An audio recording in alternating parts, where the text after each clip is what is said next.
Well, listen. It's us. And we're here. We made it. Now, I don't want to patronize anybody, but we had some discussions that we had to reconcile. It took us a minute or two. Important conversations, though.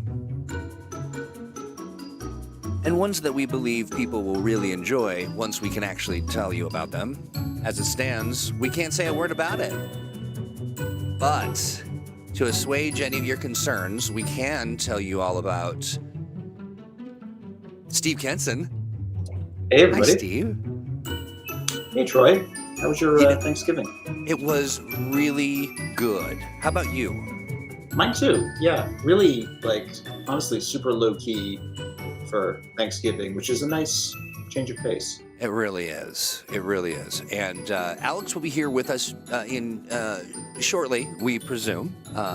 And we'll add him to the conversation that we're having today, which is pretty awesome. Are you wasting your M&M leftovers? Right. Claude is talking about low-key Thanksgiving, which is a whole different, isn't it, story altogether. Look who's here. Hi, Alex. Sorry, everybody. I was defeating a monster. Oh, no. You won, Good, I hope you sent him to his grave. Win's a strong word. Okay, fair enough. He took more bruises than I did. More of a tie. Yeah, exactly. I think he took more physical damage. I took more mental. Fair enough. Yeah, fair enough. Gentlemen, will the two of you, do you have a hard stop at the top of the hour? I do not today. Okay, I only mention it just because we might have borrowed a little bit of time from our program that we might want to give back, depending upon how the chat acts. I'm just kidding. Mastermind Pook says Happy Moomamo Superfan. Rebel Moose says Happy Moomamo, y'all. Squire 2 with another Happy Moomamo. Yes, a low-key Thanksgiving sounds like fun. Who knows what you'll end up getting? Craig McNichol says, I'm hoping this means new superhero books for Eminem. I don't know what you're talking about. Temporary says, I've mentioned Turducken. Oh, the gravy horror. Yes, I love that. Let's see. Ignoring that comment. Oh, nice. Mastermind Apook makes their Eminem leftovers into a big, delish pot pie. I'm for it. That's hey, an Gene, good to use see for you. M&M leftovers. Squire says the only way I act is up. Jim Jonesy, of course, saying, hey, folks, and wow, we did leave you to your own devices in this chat, and I have to say, there's no community quite like the Moomamo community. It is lively and fun, and folks, if you're not experiencing this when you watch it on demand with live chat playing, you are missing out. So make sure you check that out. So, Troy, I saw that the chat was talking while they were waiting for us about the notion of a turkey kaiju. And I think that it's only fair that we provide some guidance towards that excellent goal. I think it's funny they mentioned that, because one of the things in the Patreon thing I'm putting together is a turkey kaiju. See, we've anticipated your needs. Tell us more, Alex. Yeah, please do. Mine was a necromanced turkey kaiju, so it was so it's also dead. Yes, also dead. It was a zombie turkey, sort of built out of the remains of other turkeys from Thanksgiving. Ooh, bleak. Sort of a collective entity. Yes, sort of a hive legion turkey style deal. Forming one, or is it various parts? I mean, they sort of, like when you take a bunch of pictures and you make a picture of Albert Einstein. It's like that, but with turkey parts. If you zoom out from all the parts, it's a giant turkey. Yep. Yeah. But if you get too close, it can peck you like 1,000 times. Yeah, why not? I would expect as much. Craig McNichol says Turkeyzilla. Turkaiju, says Claude, and then also Zomberkaiju. That's a mouthful. Zomberkaiju. I choose you. I love that.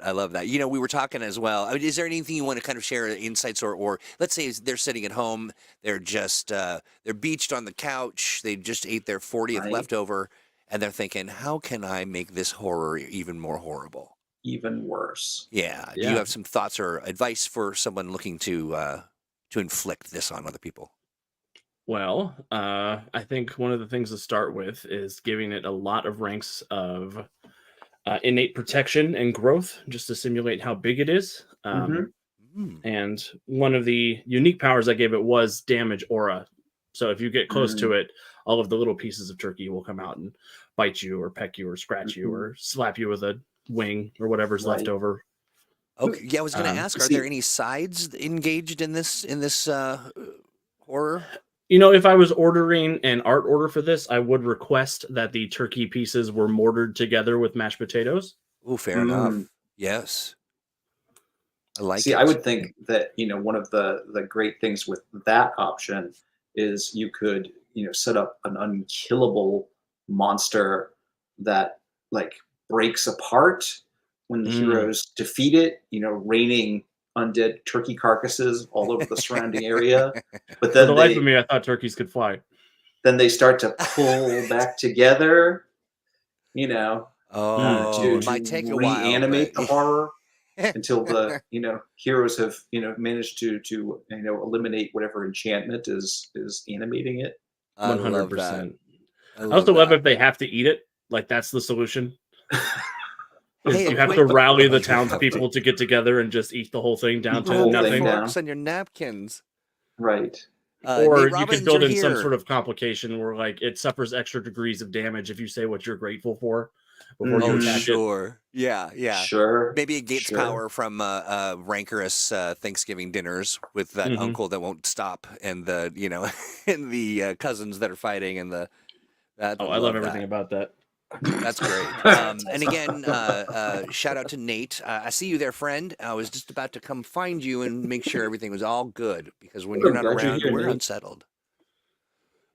Yeah. Okay. Well, so let's talk about this idea of leftovers. Now, I want to read something that somebody said. Raymond said, recycling existing characters into new ones, such as reskinning the origin of their powers, tech to magic, etc., or descriptors of their powers, fire to ice, are simple ways of recycling. That's brilliant.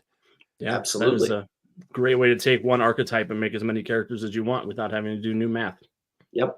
One of the great things about Mutants and Masterminds' effects-based system is that you can reskin characters really easily, and you can take the same set of character stats and build all kinds of different characters from it, just based on the descriptors you assign to the different effects and the character's overall style and theme.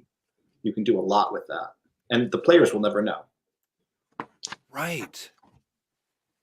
And doesn't that also hone your skill as a storyteller and a DM in general, or GM? You're really able to kind of get in and do some finite work that's not necessarily on the page. You don't really get trained to do that. Definitely. This whole topic is one of my favorite GM bits of advice: to never waste anything that you take the time to do. Yes, absolutely. Because there is no reason that you can't just reskin something and move it somewhere else. Like if your players zig when you thought they were going to zag and your whole encounter is just not going to work for that day, you could bring that encounter back, put some different villains in it if you want, change the location a little bit, and you haven't wasted that prep time.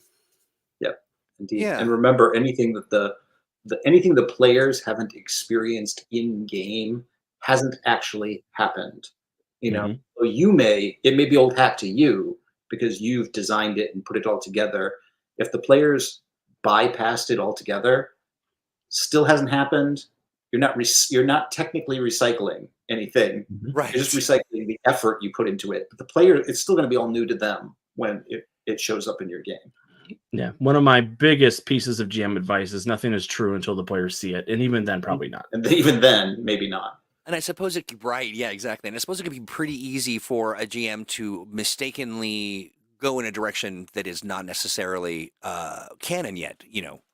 I like. Yeah, I like that. I sometimes I find GMs get too married to the story idea that they have, and then when the players do something unexpected, they either shut down and blue screen, or they still try to force what they want to happen and sort of rob player agency a little bit. Yeah. And that is the sort of railroading that is negative. Oh, you Agreed. talk to me about that. Just let's unpack that just a little bit because I think it's a really well said. I think it can oftentimes be hard to see when you're in the thick of it.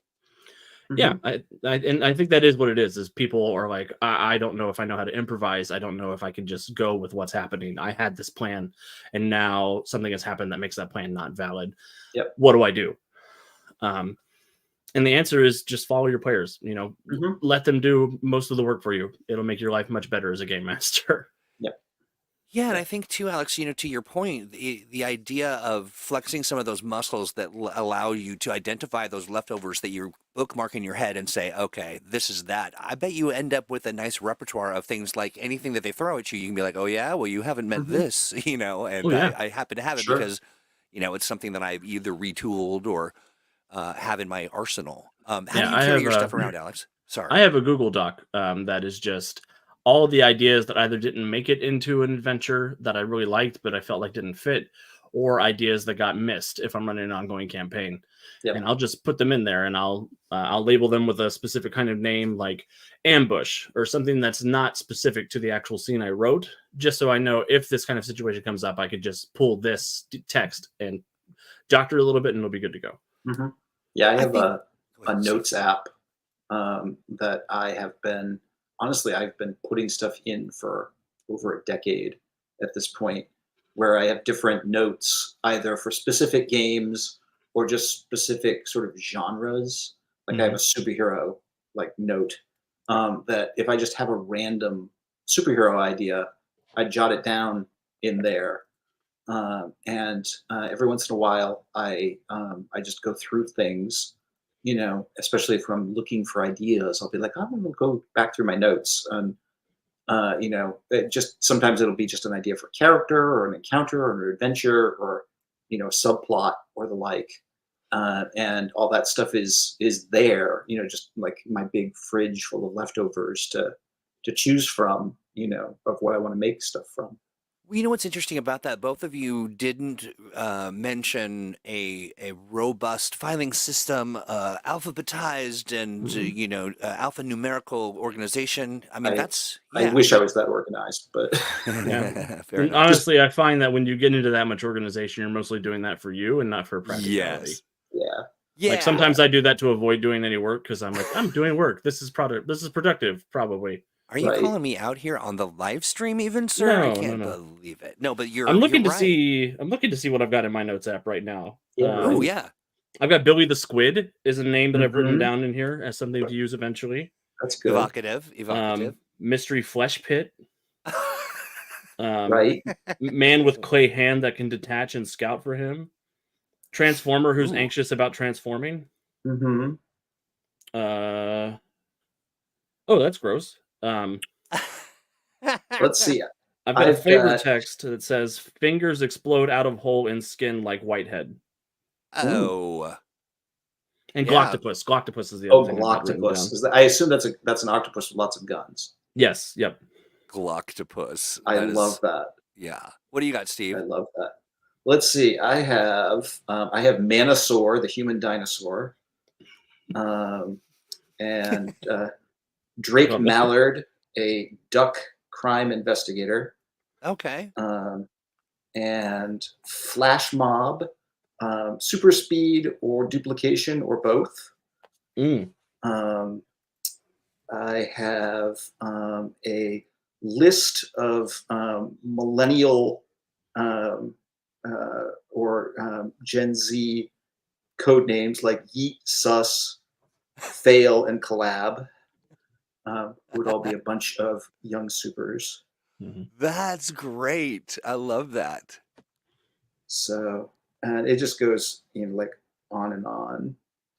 Simon mentions something here. I've been working out ways to combine NPC archetypes to give players a big surprise. At low PLs, they could be nasty, or give PCs an unexpected hand. At PL 10 plus, they'll still give Hmm. PCs a nice surprise.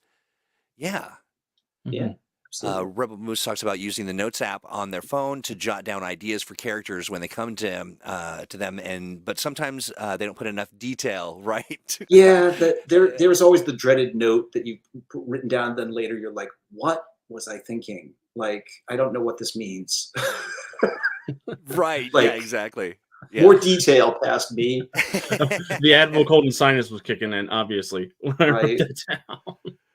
This Craig McNichol mentions, I recall creating a human-sized Anthro Godzilla, who, at my mother's suggestion, I named Manzilla. Love Mhm. Manzilla. I Sure. think you got it. David Bodie mentions a social networking hero who calls for a flash mob of heroes to help with an overpowered villain. Yeah, Mhm. that's really awesome. Yeah, Yep. flash mob. Claude mentions flash mob being a fun duplicator name. Yep. Yeah, I often write down like potential names, just like I'm like that sounds like a character name, Yeah. and then I play the tangent game of like how many different versions of a character can I come up with for this name? I love that. Claude mentions wanting to have an Irish boxer hero who's also a duplicator named Dublin. Love that. It's I'm here for brilliant. Dublin. Hmm. That is awesome. Or a social networking villain. Yeah, yeah. Flash mob is a fun. Wait, hold on. Collab as a power copying type would be cool. Yeah, absolutely. Yeah. RC is talking about Brandon, and I came up. Brandon being Pope with an idea recently. Fifth grade foes? Oh, I get it. Fifth grade Yeah. foes, a group of 10-year-old 10-year-olds. supers. It's like jail 8, That's, only a couple grades later. And that's, villains. yeah. Which, Yeah. honestly, I think any 10-year-old with superpowers is probably going to be more That's villainous. probably going to be a villain. Yeah. Chaotic villainy will ensue. Let's see. Temp mentions, imagine sentient insects or small aliens piloting humanoid androids to infiltrate human societies. Yes. Have in fact done that. I have a character called Dr. Kafka, who's a super intelligent cockroach who pilots an android. I did See, that to I love Elvis that. Presley last weekend. Right? Who was piloting Elvis? Mr. Mind, Mm-hmm. Shazam's caterpillar super Mind villain. controlling space worm. Nice. Are you a better hero than a fifth grader? David Bodie asks. I would watch that show. Right? I would too. So you think you can hero? Yeah, I like that. I'm specifically imagining their leader speaks like a baby from Who Framed Roger Rabbit. RC adds. That's awesome. Okay, so let's talk about some of the. So now we've sort of shared the big secret, which is don't overdo it. You don't have to have a big file of facts or whatever it is that the kids are using these days. But a good place to easily access and jot down your ideas for future consternation as you try to figure out what it was you were talking about. Yeah, and I find having too much information leads to that situation I was talking about where the GM falls too in love with their story. Yeah. Yeah. Because they're like, look how clever I am and all the work I put into this. It's obviously something I need to do. Yeah, don't get too in love with a particular scene or ending in your adventure. It's the very moment if you're that lucky, yeah. and if you're lucky and things go astray, you may be able to nudge them back on track if you're deft with it.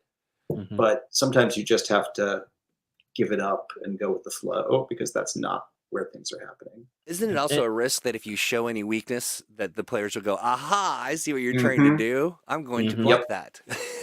Yep. If they know that they've got you on your back feet, and I don't like the idea of GM versus player, like an antagonistic relationship. But if they get the notion that you are on your back foot, they will continue to push down the rabbit hole, knowing that that's what, knowing that that's not what you had planned, and they just want to see you sweat a little bit. Right. Yeah, and but I love if you don't let them know that you're panicking and they get to an ending that they like, you get to take credit for it.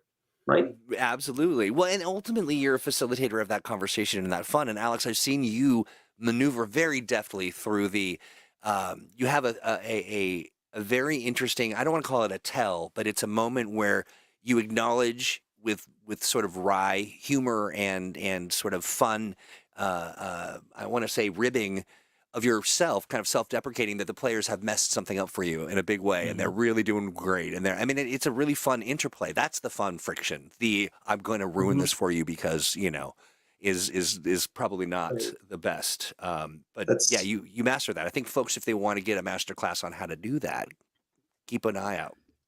Yeah, that's when the players do something and the game master's like, "Thanks, I hate it." Love it. Great. That's right, and it should be embraced as part of the fun, right? I mean, it's more often than not, yeah. Yeah, I mean, I do this for a living, and it's not that serious. Like, Yeah. we're here to have a good time. We're here to have fun. It's Absolutely. a game at the end of the day.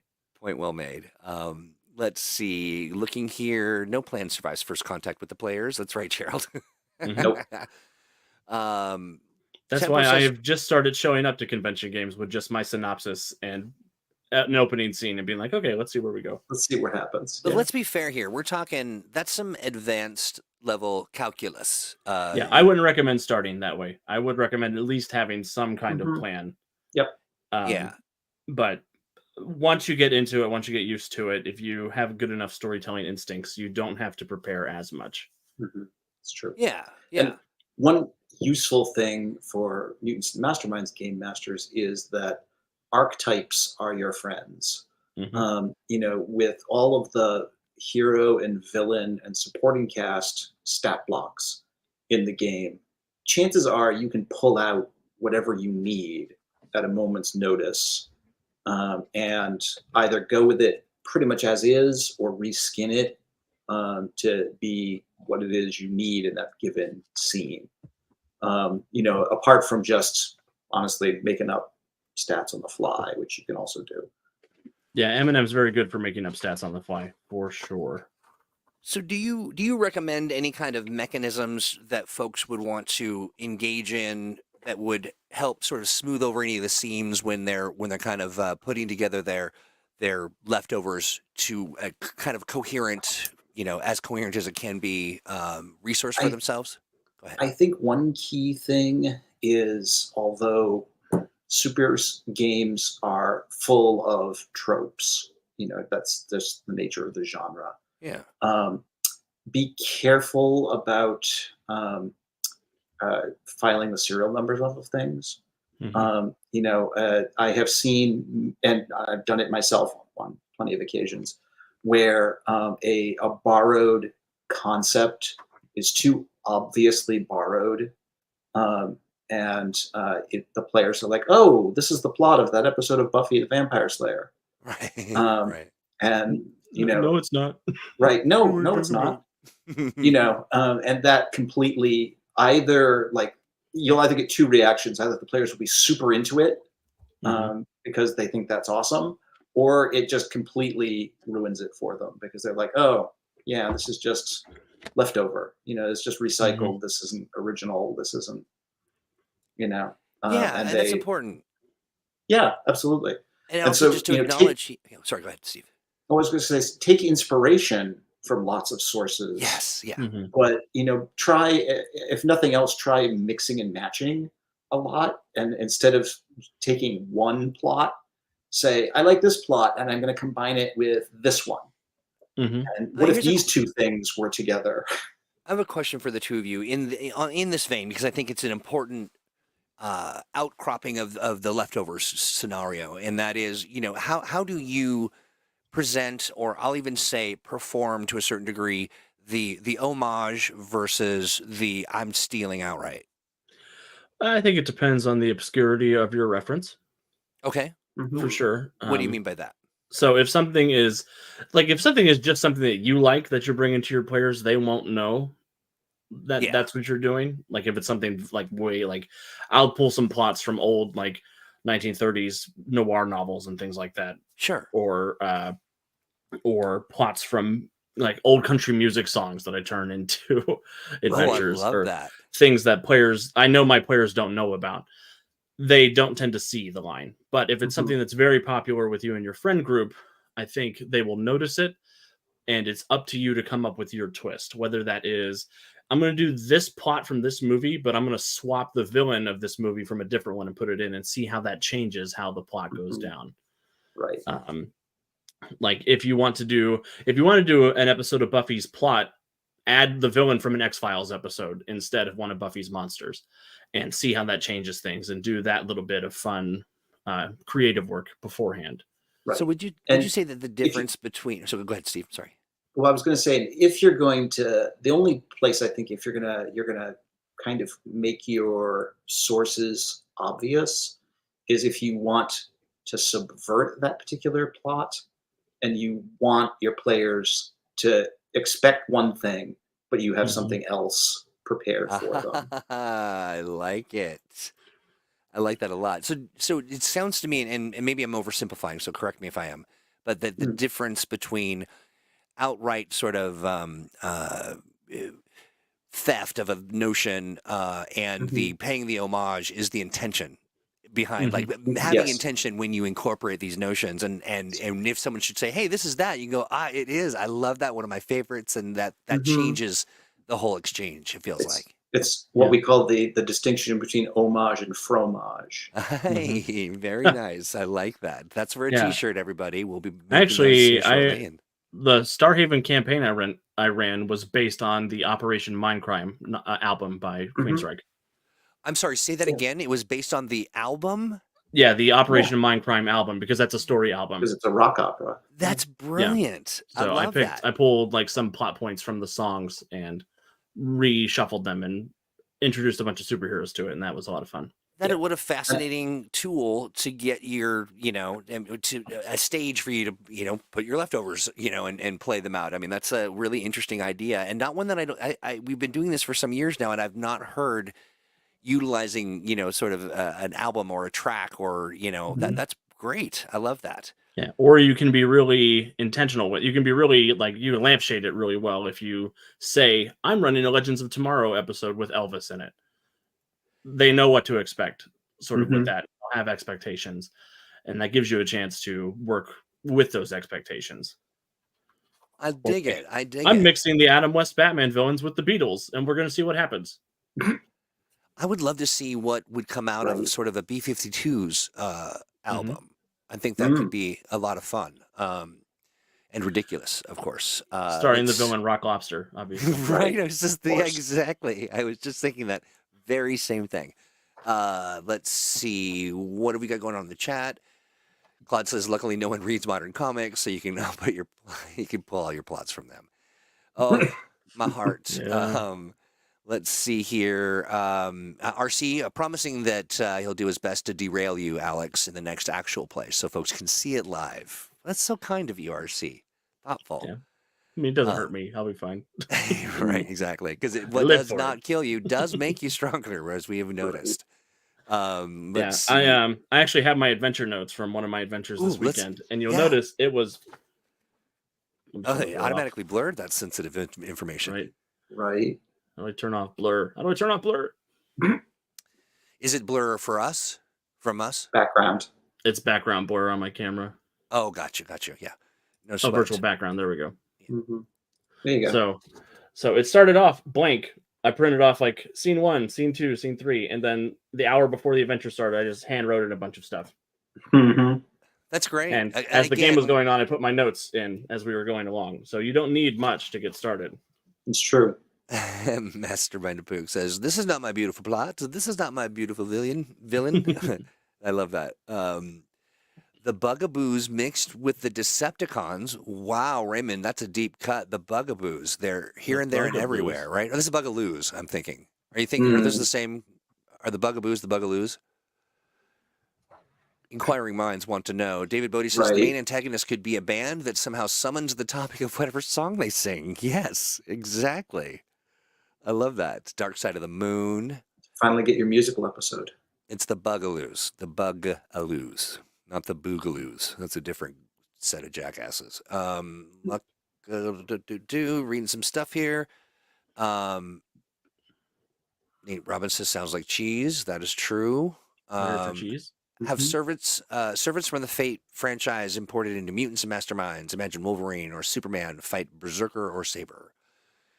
That's an imagination. Yeah. That's an imaginative campaign. Well, and one of the great, elements of a multiversal setting is you can steal liberally from pretty much everything. And although we, can't do unlicensed crossovers with your favorite media properties, there's nothing stopping you from doing it in your campaign if you want to, or just having the, heroes run into extremely suspiciously similar versions of, your favorite, media property characters.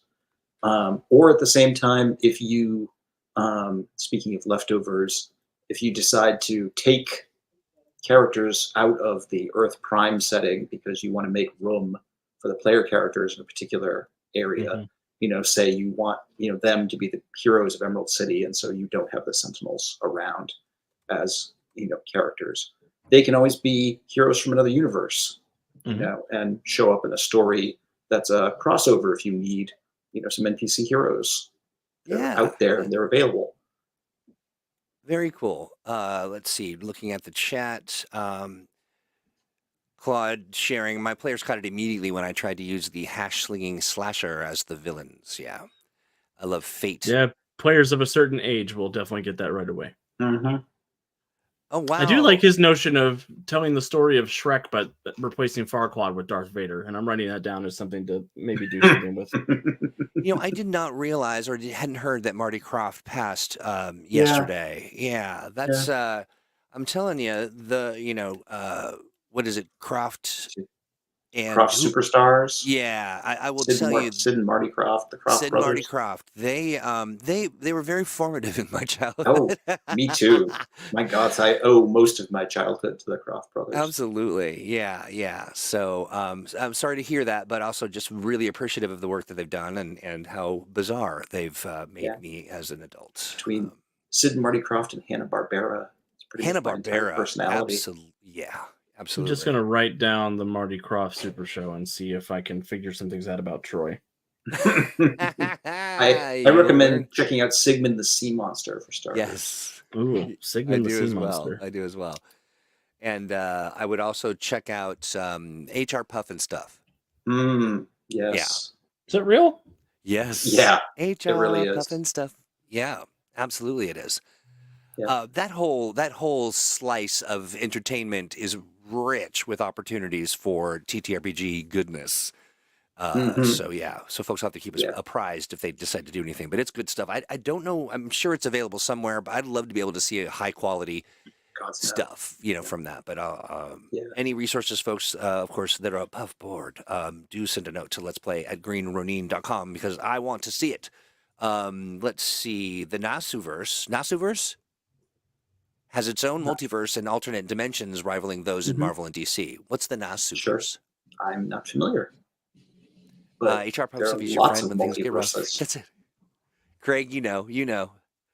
RC says, Alex, I know I'm older than you, but how did you not know about HR Puff and Stuff? Look, I must have missed that. Mm-hmm. Yeah, he's a big. Is it on at the same time as Hee Haw? It's a generational thing. No. Is Hee Haw older than Puff and Stuff? Hatland, I don't remember, but Land of the Lost, I do. Land of the Lost, of course. Dr. Shrinker. And Electro Woman and Dyna Girl. Electro Woman and Dyna Girl. Oh, there we go. Talk about some icons before I even knew what was up.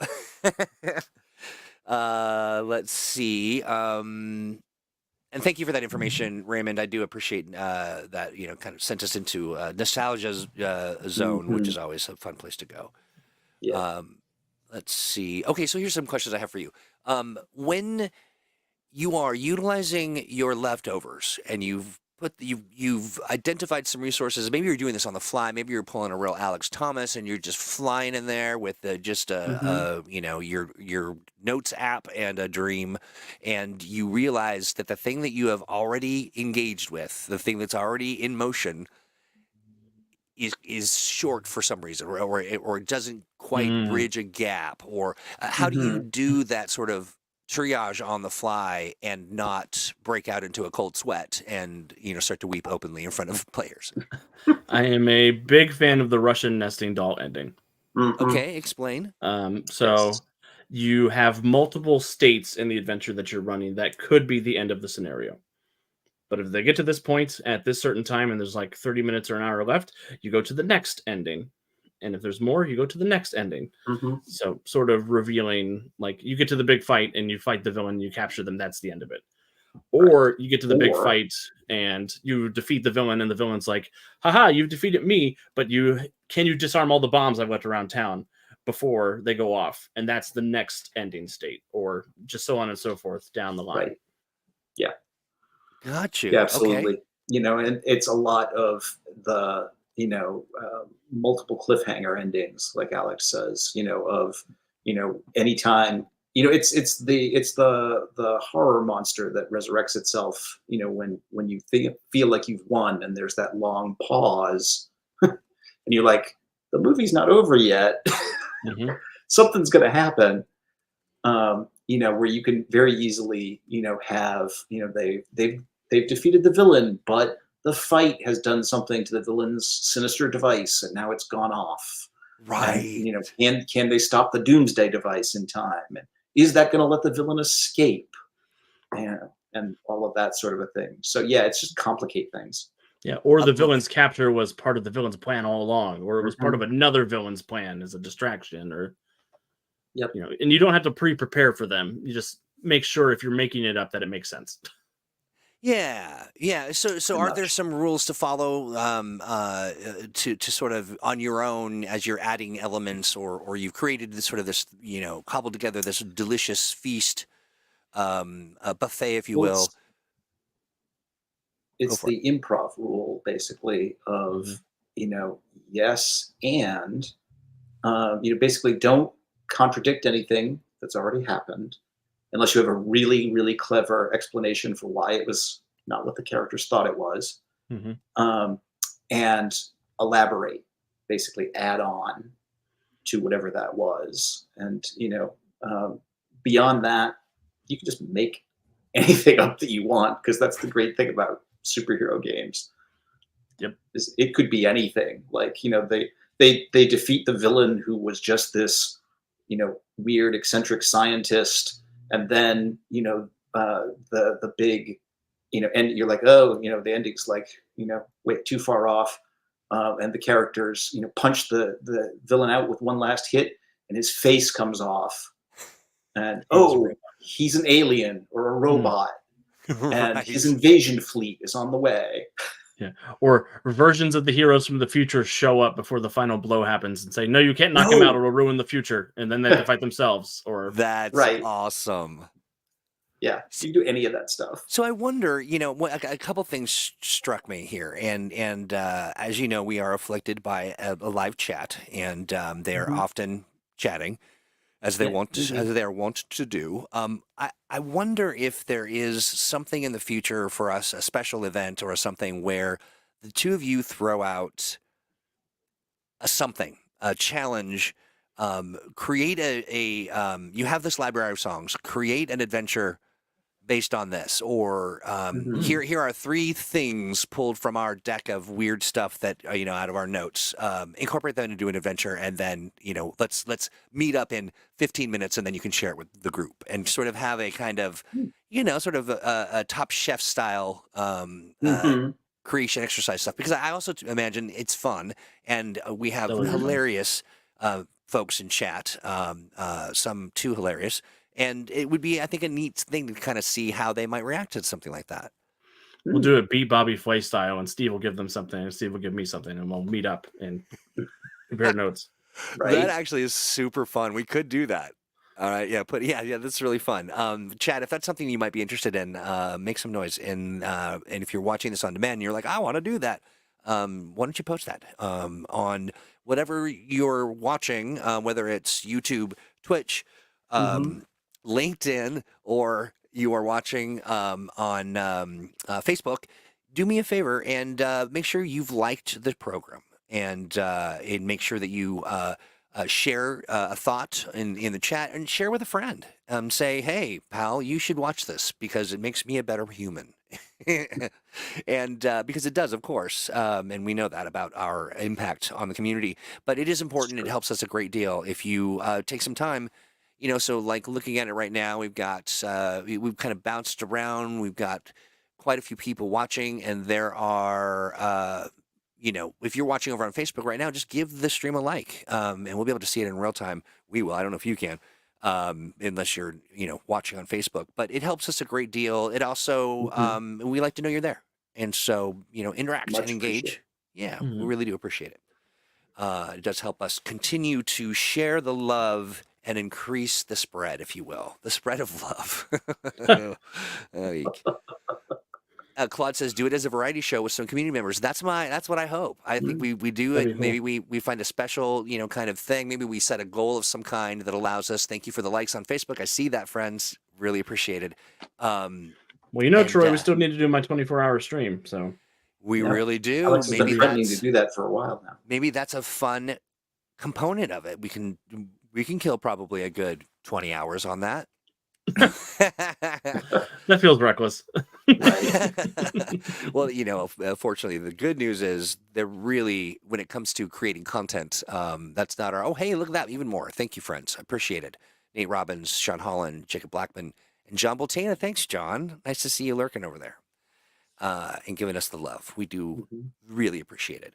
Claude says, oh, you could use the polls on here to vote for the winners. That's what I'm thinking. And maybe the winner does a live stream or some kind of a something where, you've got some superlative guests playing in the roles that they will then try to just run the whole thing off the rails, which would be my suggestion for Alex and Steve.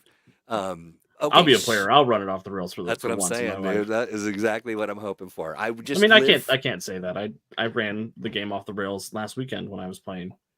Right. Yeah, it is sort of a thing you like to do. I mean, you're not afraid to just run the whole thing. Right. It's my test. It's my test of a good GM, just to be like, let me get back at the people who did this to me. Exactly. Remember that time, dear player, when you fill in the blank? So Nate ruined says, my life. Yeah, exactly. Nate says a charity cast. That's what I'm thinking, honestly. Something like that. I wanted the 24-hour stream to be a charity stream. Yeah, I think that's right in line. We're finding synergies live and in person. I think that's great. Who needs rails? Asks Sean, and I agree. Gene asked, I hope Steve will do an actual play in 2024. I'm sure I will. Yeah, sure. I mean, that's a pretty great wish to wish. I hope at some point in 2024, Steve will run an actual play. Gene, if you were interested and you wanted us to kind of keep you on a short list, we'd love to have you join us for one of those. If you're into that idea, or if you want to watch, that's cool too. But you should let us know. Yes, indeed. Yeah. Look, so we've got 5 minutes of the original time. We've got maybe a little bit more that we could share or give. Are there any aspects to this this concept that we want to make sure people come away with really kind of baked in, if you will? I think the one thing I want GMs everywhere to remember is that you are good at this and you are smarter than you think.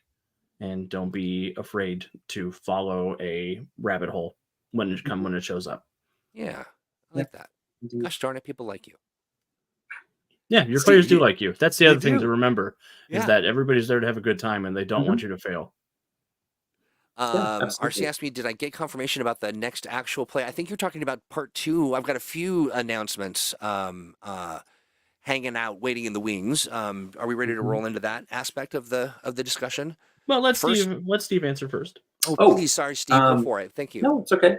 I think that one thing that has occurred to me lately that is something that's been useful for me as a game master is it can sometimes be, while I don't encourage people to overthink things, it can sometimes be useful to just kind of run scenarios through in your head, because I have often run into either moments where I'm like, oh, that doesn't work, or I come into just moments of thinking about it and kind of just playing through it in my head and being like, oh, like it worked better if I went back and did this sort of a thing. And I've found that I've been able to add more depth to some of my ideas by just thinking them through and kind of following where they lead, and going back and adding notes to my outlines and things like that and being like, oh, okay, like, I might want to think about doing this sort of a thing. I love it. Yeah. One way to build that reflexively is to have a player who is more logical than you are. Yes. I like the way you said that, as though you were Captain Spock or whatever his name is. Well, the player I have in mind is very Spock-like in his approach to adventure decisions. And sometimes he'll say something and I'll say something and he'll be like, that doesn't make any sense. I'm like, you're right. I know. Sorry. Right. Yeah, there's definitely a what would this player do Mhm. aspect of some, especially if you know your players, of thinking through things and being like, oh, like that's not going to fly. Yeah, I dig it. I dig it. Great resources, all of them, and I keep coming back to this notion of like, what are some ways or assets or resources or things that we could provide folks? But honestly, it doesn't require a bunch of special tools outside of your ability to process this and parse it and be ready Mhm. when the time comes to And willingness, both. being willing to do Yeah. so. That's right. That's right. And also identifying those moments where you've got a gem. Don't toss it out because it doesn't fit Mhm. or is a half baked idea, because that's the rest of the recipe might be just a game away. Yeah. If you Uh, are doing what Steve is suggesting and thinking through plots, but you know you're going to be running for people you don't know, there are a lot of good resources for player archetypes out there on the internet.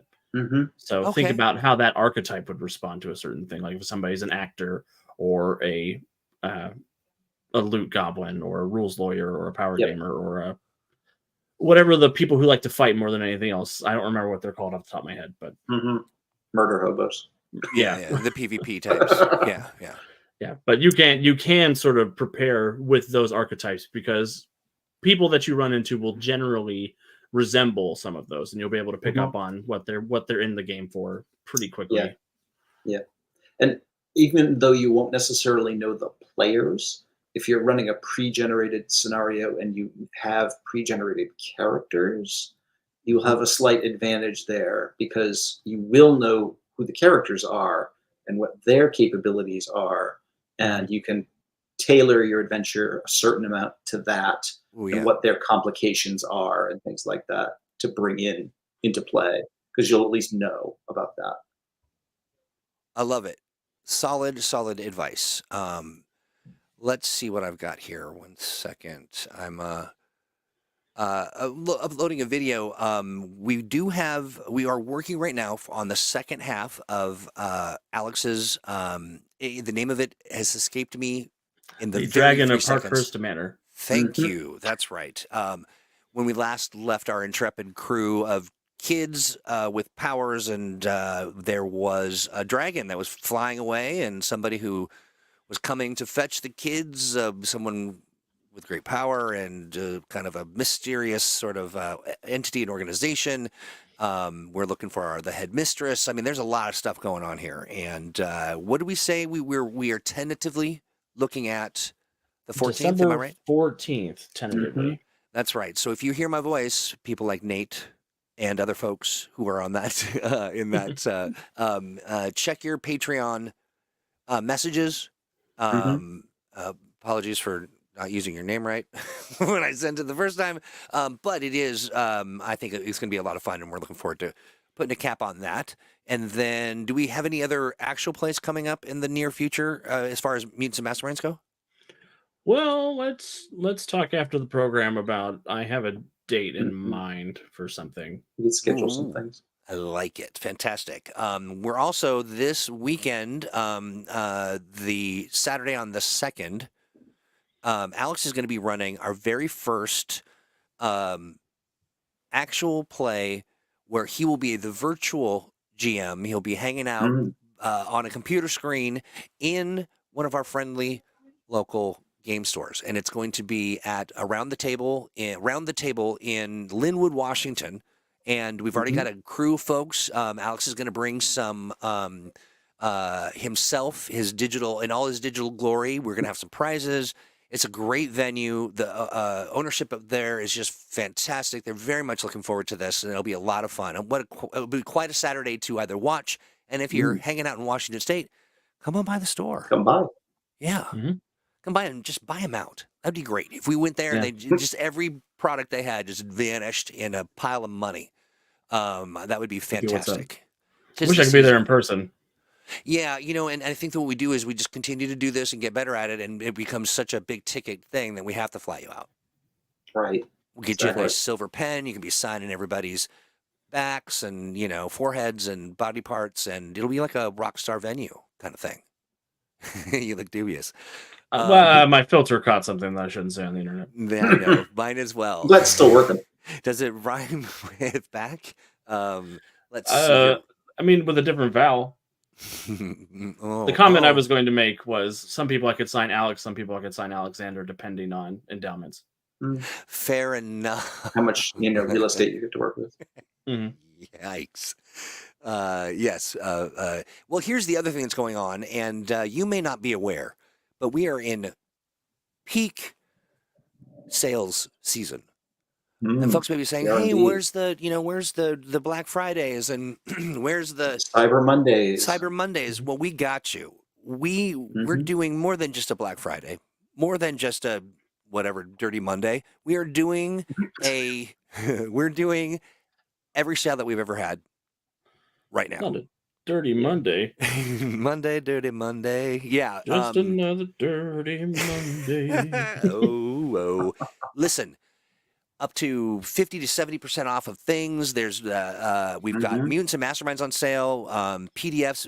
If you did not get the deal when it first launched this year, Green Friday we'll call it. Yeah. The mega bundle of all of the stuff that isn't third edition, or is it everything? Third edition stuff isn't in there. First and second edition. That's right. Head to the store, check it out. It is on sale, and in addition, I'm pulling it up. There's so many things for sale that I just can't even. I shan't even. You have to odd. That's right. That's Troy's go-to. It is indeed. And looking at the store, you will be able to see our featured products has some of those things on sale. That includes the Third Era PDF Mega Bundle. If you're a big fan, I know that there are people who I know that people who watch our live streams who are fans of the Third Era stuff. And in addition to that, the True 20 stuff is on sale in a bundle. If I were to sit here and give you all of the products, we would do another 1-hour program. It would be lengthy. It would be exciting, of course, but it would probably be best if you headed on over and checked out that sale for yourself. And I'll provide a better link here for you in just a moment. One of the things I like to do when we get together, friends, is talk and click at the same time. You wouldn't believe the places I end up. But here you go, friends. It's the Super Mega Blowout, as I lovingly named it, because why not? Got to have the word mega in there somehow. And it's it's the Expanse. It is 5e content. We've got Blue Roses in there. Some phenomenal. And we're talking books and PDFs, not just PDFs. I mean, it's a lot of stuff, and so much Mutants and Mastermind stuff is on sale. So you want to check it out, give it a click, pick something up for the GM that you love. Pick something up for the player you don't love. Pick up, something for mom, something for dad. Get some things for your relatives to give you. That's right. That's right. There you go. Christmas is right around the corner, gift giving and all of that. If people are like, what should I get you? Send them this link. Troy, do we owe Raymond a hero point? Oh my gosh. For this topic?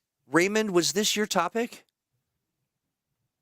Raymond, speak up. Because also Raymond says recycle maps, recycle vehicles, recycle everything that you use or get your hands on and mind on to work for your campaigns. Old movies and shows are great for this. The Ernest movies would be great plots. Oh, Ernest goes to Ernest does a thing. Sure. Ernest goes to Freedom City. Sure. Ernest goes to Freedom City. RC says I put the threat report on my Christmas wish list. Nice. I hope Excellent Santa's good to you, friend. Raymond, you do get a hero point, and to you we say thank you. This is a real life hero point. You get to utilize it in a way that is you see fit. We've had people threaten to eat it. We've had people threaten to plant it and grow some more.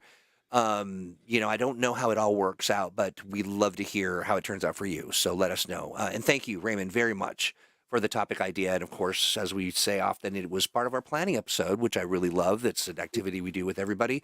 And the community really gets an opportunity to sort of plot the course for us. And and it's fun and constructive. So with that being said, I think I feel like we've said a lot. Yeah. I feel Much like was said. we've it's 3:08. It's not quite the Smorgasbord. 13 or so minutes, but maybe we'll owe you. We'll hold on to that and we'll pay you back in the new year with a few minutes here and a few minutes there. Gentlemen, anything else that we want to talk about? We've covered all the actual plays, special events this weekend, the big sales. I feel like there's something missing. If you're in Columbus, I'm running some events at GalaxyCon this weekend. Mm-hmm. Oh. There's something else. You If feeling you it? are a Mutants Masterminds GM looking to run events at Origins, get in touch with me and I'll get you rolled into our events as well. Yeah. And if you're planning on attending Gen Con this year and you're interested in running Mutants and Masterminds events, it's not too early to start thinking about that. Mm-hmm. That's absolutely right. Don't forget, we are here this coming Thursday. We were preempted by the old Thanksgiving. This Thursday, we're going to have Malcolm Shepard, who's going to talk a little bit about, Cthulhu Awakens. And don't forget, friends, we every Monday come and we are. It's very important that you know that Gravy Squatch is a good guy. Not. I don't like that he's in my window. Friends, everybody have a great that'll rest of scrub your right week. off. Exactly, will just scrub right off. Ciao, everybody. Have a great rest of your week. Bye-bye. Bye, everybody. Bye, everybody.